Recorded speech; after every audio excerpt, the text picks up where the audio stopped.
Hello everyone, welcome to Sunday Sit Down with Alan Jones. Also, some of you may know me from the relationship economic videos as well. Today I wanted just to talk on 3 points real quick here. The first thing was something that I've thought about and wanted to share with you guys. It's something I've written about in the past, but I have not done a video blog on it or blogged on it on Facebook or anything. But just about religion. And really I gave this some thought, and I thought about the words that were given to me were that religion without humility is no faith at all. Okay, that's religion without humility is no faith at all. The point there being is that I have my own relationship with God, and I have as a Christian, I have my belief system, and even within Christianity, the particular flavor of perspective that I have may vary. Even within a denomination, even within a church, even to the person sitting next to me, or even with a spouse, may be slightly different. We all have our unique connection with God. But for me to press that onto others, I think shows a lack of faith. I think reactionary thought processes when it comes to religion, to me, show a lack of faith.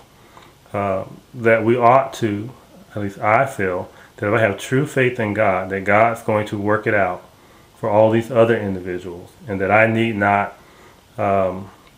force my belief onto them, shows to me shows a greater level of faith, how I perceive faith, that I trust God with my wife, with my children, with my friends, with my enemies too, that I trust God, and people that I don't know, that I trust God with all these people. So I try to be humble in my belief, but steadfast in my belief. So I hope that makes sense to everyone. The second point that I wanted to make was I had a bit of an epiphany that was re-triggered or kind of touched upon today. I was thinking about, and I have thought about in the past, I posted on Facebook in the past about how blessed I am about all the friends. I have so many wonderful people around me at this point. Sure, it's a difficult time for everyone, and I'm pedaling just as fast as I can as well, as we all are. And various things are starting to turn around for people in my life and whatnot. But I've just been touched recently, just thinking about just what a blessing I am with my family and friends and church family, and just I'm just at a point in my life where there's some things I'd like to accomplish and see done. There's still some goals that I have, but from a perspective of my circle and the people that I interact with, I am so blessed to have such wonderful people around me. And I had thought in the past about, why this is, and of course it's a blessing from God, but also I think about in terms of, and have thought about in the past, how basically as you grow older, it's often said you have fewer friends, but better friends. And I've seen that in my own life, the latter part of that. Not so much the first part, I'm not so sure about that anymore, about having fewer friends, but definitely better friends. And I think the epiphany which was reinforced today during service by Jay White's comment, part of his poetry, spoken word piece that he did, that if you can't change the friends around you, then change the friends around you. And the part that dovetails with what I was thinking too was that how as we grow older we become less tolerant of bad behavior. So if you quote, and I guess in a nutshell, to cut to the chase, I think nice people after a certain amount of time, and I'm being a little presumptuous there, but I realize, but nice people after a certain point of time in their life just don't tolerate foolishness. Okay. And sometimes even you may have some foolishness that you cannot separate yourself from, but even there you set boundaries and you say, okay, you set boundaries. And I think that's maybe an obvious thing to many people, and I guess the better friends thing I've experienced, but just thinking how this plays out is that if you act a fool or act badly to people and you're giving out negative energy and always negative, that little by little, the only friends you have will be the ones you can pay for, the ones that expect you to pick up the dime.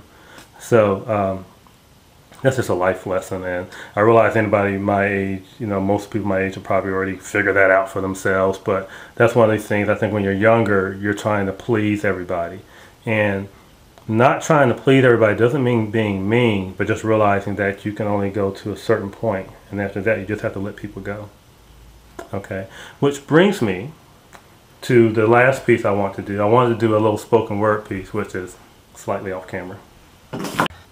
Now, having said that, I want to make a point. Even though in my previous point I made about setting boundaries and whatnot, I don't think that's a justification for taking an isolationist approach towards the people that God puts you in encounter with. And it takes discernment to determine when to reach out, when to pull back. But sometimes I think we don't reach out for selfish reasons. And that's not what I'm saying at all. What I'm saying is allowing God to give you that discernment between when you need to speak and when you don't. When you need to help and when you don't. And not letting selfish motivations get in the way. So this piece here is about how I personally have sometimes not reached out for selfish reasons or for the various reasons listed here. Okay, and this piece is called I Apologize. I apologize for not reaching into your life, for not asking the question that really mattered. I apologize for not asking the next question, for not risking your condemnation, for leaving so much unsaid, for leaving so much undone, for not hearing your cry, for conforming to the expectations of this world when I belong to another. I apologize for letting you go. Okay, that's it for this week. I hope everyone will have a great week.